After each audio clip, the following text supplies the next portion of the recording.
Madam, I see ya. I see ya. Thank you for coming. Wow.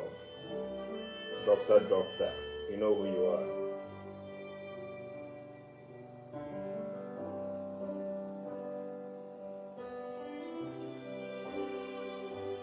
Hello, Ruby. Thanks for coming. I can see you on the show. Well done. Why?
Good evening once more.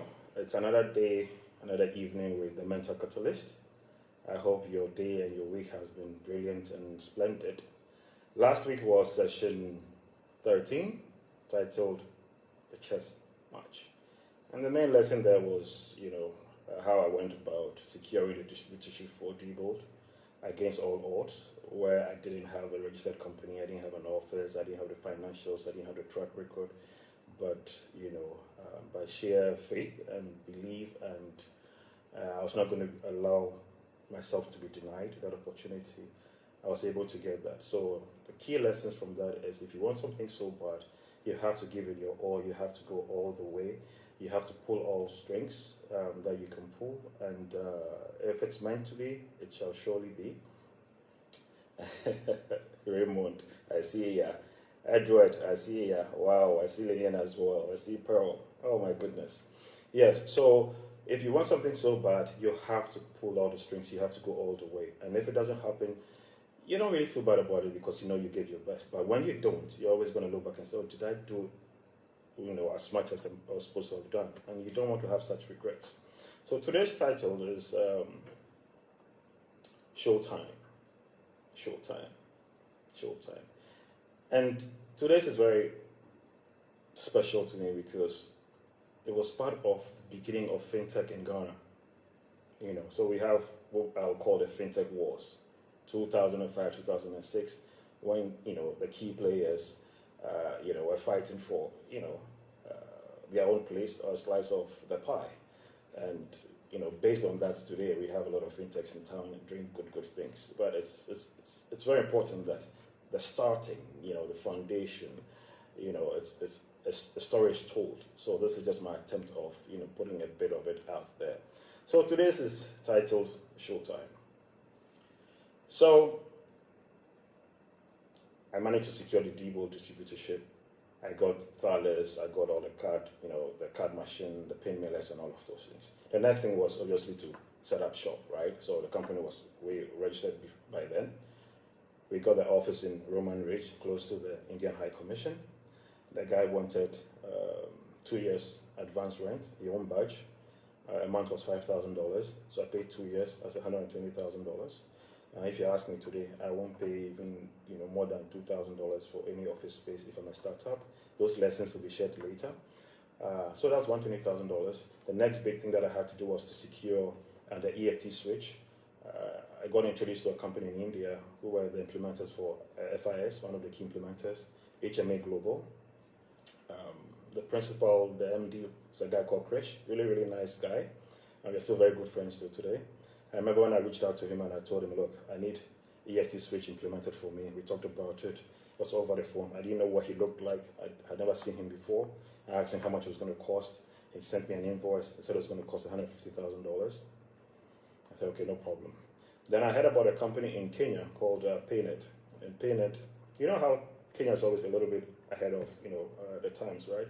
So PayNet had also started an ATM switching service, and they are actually so they were also using the FIS switch.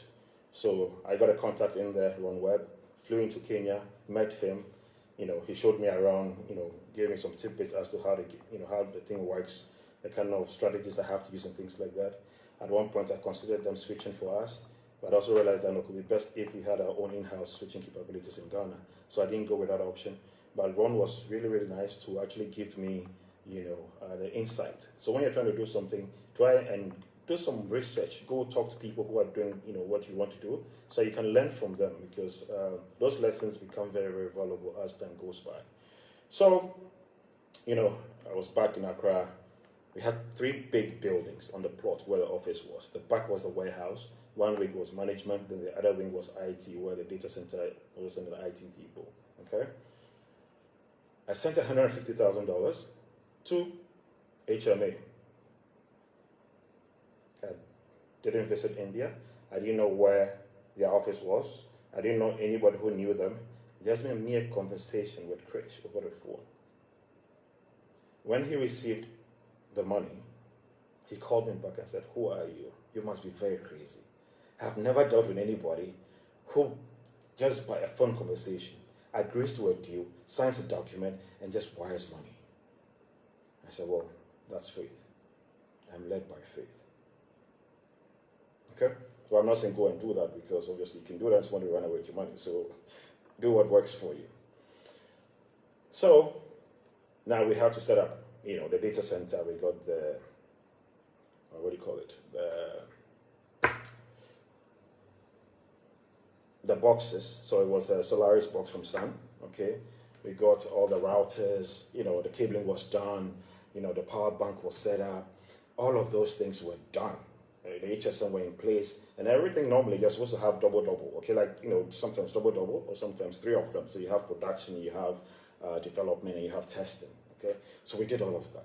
The office was hooked up. You had beautiful wall paintings, you had very nice flower pots, nice painting on the wall, leather furniture. It was decent, because, if you're going to be working with banks, you want to make sure that, look, they have the confidence that they're working with a company that is established, or is going to be around, the next few years. So I made sure that was hooked up. But how did I pull all of this off? Prior to starting, I started looking for money. So I had a little bit of my own money, got my own, money for my own endeavors and stuff like that. I got some friends here and there also to, give me money and stuff. Then I was looking for money, and I was introduced to one of the very, very rich guys in Ghana. I can't mention his name. And the man and I went back and forth a couple of months, and I knew that the guy was going to do a deal. And I was looking for about $700,000 from the guy. Okay? So he was going to come in as an equity player. At the tail end of it, when the guy had to make a decision, he said, "Michael, I don't invest in businesses that I don't understand. This your IT thing that you're talking about, I don't know, so I can't." At this point, plans were far advanced. That was a major, major disappointment, because I had done a business plan, solid. Do you remember?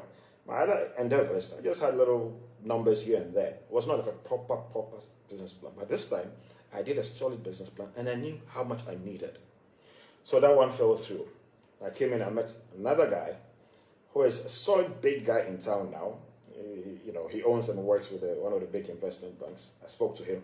He listened, and he said, "Michael, I like what you're talking about, man. I think it's going to work. But I have the money. Cash is king. I would give you the money, but I want you to work for me. I was like, dude, I came to look for a partner. I didn't come for somebody to come and employ me. So that didn't go through. Then I was introduced to my partner. It's called Kojo, alias Logos. I got introduced to him. I spoke to him. He was based in London then. We spoke 1 or 2 times. And he happened to be traveling to Chicago. I flew from Virginia, I went to Chicago to meet him for the first time. We talked about, I pitched him as to what I wanted to do, what the potential was, what the risks were, and things like that. Cool guy. So he left us. I'm like, okay, let me go think about it. I'll get back to you. So he went back to London. I was coming back to Accra, so I decided to pass through London. So I went to London and saw him, and I said, Kojo, Charlie, what's up? What are we going to do? Are you, out? I said, Charlie, Michael, you know what? I'll do it. Okay. That was how I got my partner, my brother, for life. I have known Kojo for 17 years now, and I will bring him on as a partner 1,000,000 times if I had opportunity. A guy you can trust, a guy that when it gets hot and heated, when everybody shuns you or wants to shun you, he's still by your side.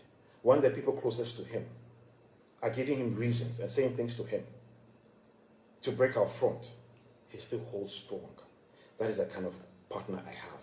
Kojo Sosu, aka Logos, my brother, I love you and thank you so much for all of these years, man. Thank you so much.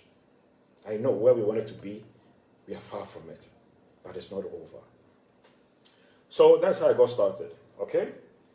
So the office was set up, then I started employing people. Because here was the thing. Prior to setting up in Ghana, you remember I gave you the period of 2005, 2006. I started visiting the banks in Ghana because I wanted to gauge and get interest. And I wanted 6 banks, as per my business plan, to commit that if I invest all of this money and infrastructure and setup, they will come on board. So I spoke to a number of banks that did not have ATM services, switching services. Okay?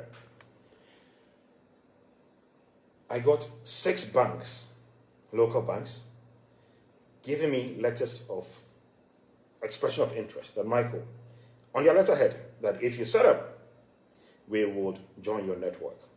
And each bank was supposed to pay me $250,000 to join the network. The $250,000 will give you 5 ATMs that you put in your high traffic branches, and we'll do an end-to-end switching for you.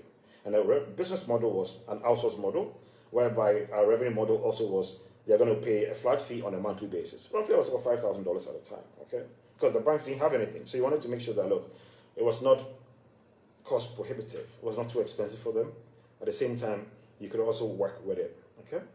So I got all of these 6 letters. So I knew that, look, now my business plan was going to work. I had gotten money, my money, my partner's money.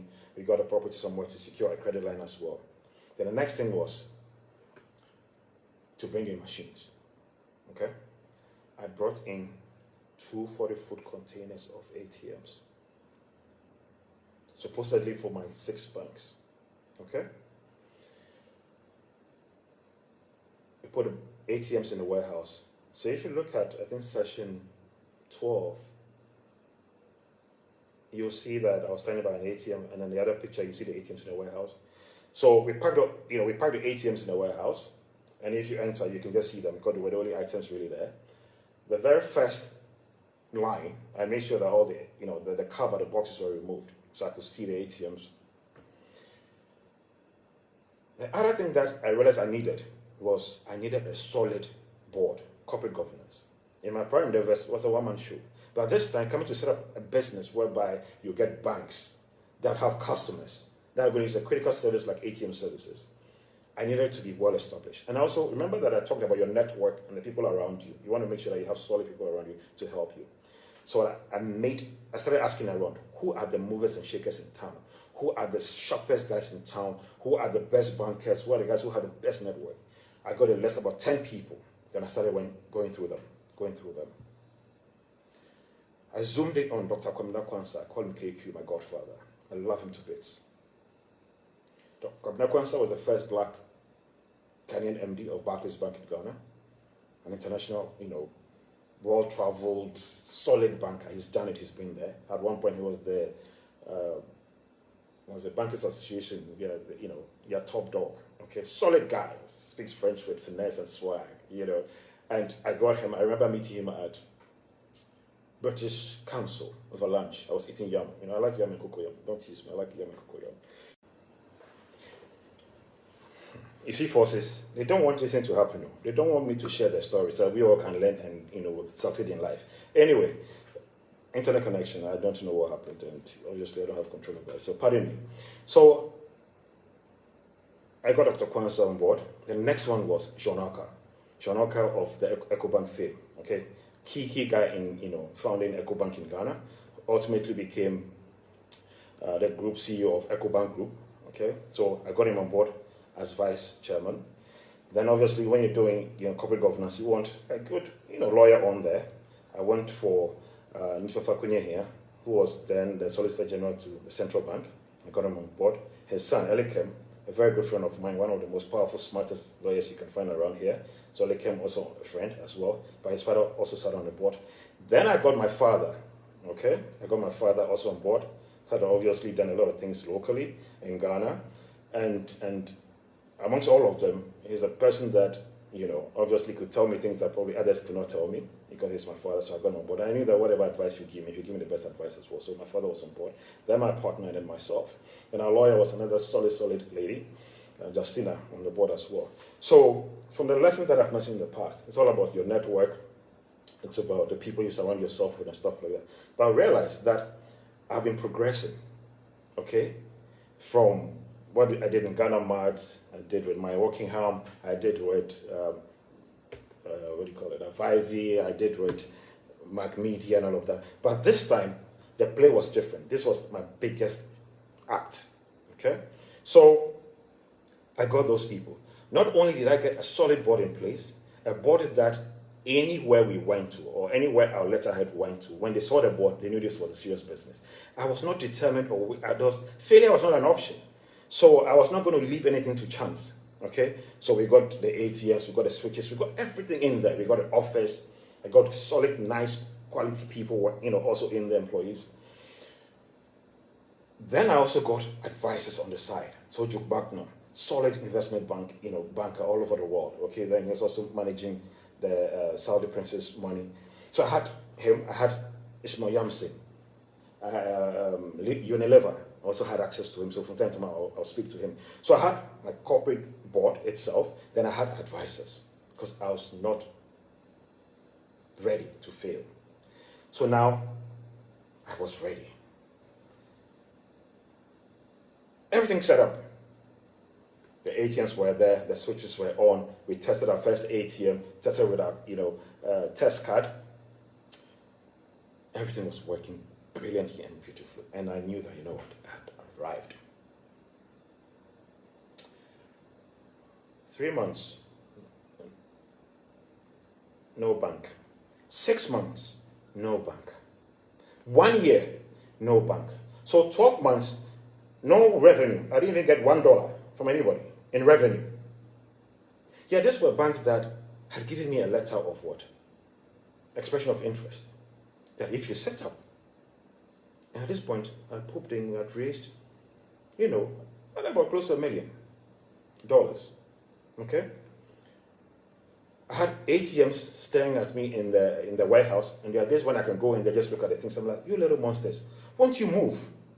Okay, if you won't move, why don't you pass a trailer for me? Okay? Dance Michael Jackson's, trailer dance, because you guys be monsters. Or if not, do the cha-cha slide. Then I'll talk. That's when you realize you're going mad. The moment you start talking to ATMs, and they'll be looking at me motionless. They will not say anything, they will not smile, they will not cry, they will not yell, nothing. That's when I realized I was going bonkers. 12 months, no dollar, no revenue. Then my burn rate was high because now you have staff, you have interest you are paying, you have other operational costs. At that point, you have this doubts. Did you make the right choice? Did you make, should you cut your losses? Should you just give it up? Should you just sell, offload and walk away? But that's the thing about life. if you believe in something, and you genuinely and sincerely do, you'll feel it. Stay the course. Now here's the other side of it. What I knew was that God was testing me. And I will say that from 2005 till now, the good Lord in heaven has tested my faith. He's taken me to depths of the ocean, the abyss, where I could not even breathe. What you don't do is you don't doubt and you don't give up. You don't doubt and you don't give up. 12 months, no revenue. Add another 6 months, 18 months of operations, nothing from the banks. At this point, I was like, where did I go wrong? I've done all the things that one is supposed to do. All the things that were reasonable, I've done them. But there was a fundamental or a couple of reasons why the banks were not coming. You know, my nickname is Don Miller. I like the Italian culture. I like what the mafia guys do. Not the bad things they do, but just the concept of, mafia. So as a Don, I said to myself, okay, one of my favorite movies is The Godfather. I think it's part 1 or part 2. Don Corleone said, I'm going to make him an offer he can't refuse. So I said to myself, I am going to make a bank an offer they cannot refuse. Anyway, for you to know what that offer was, join me next week Tuesday to know what that offer was. So whatever you're going through, whatever dreams you have, whatever aspirations you have, whatever the adversities are now, please hold on. Don't let go. You're going to be okay. Take care and see you guys next Tuesday. Bye-bye.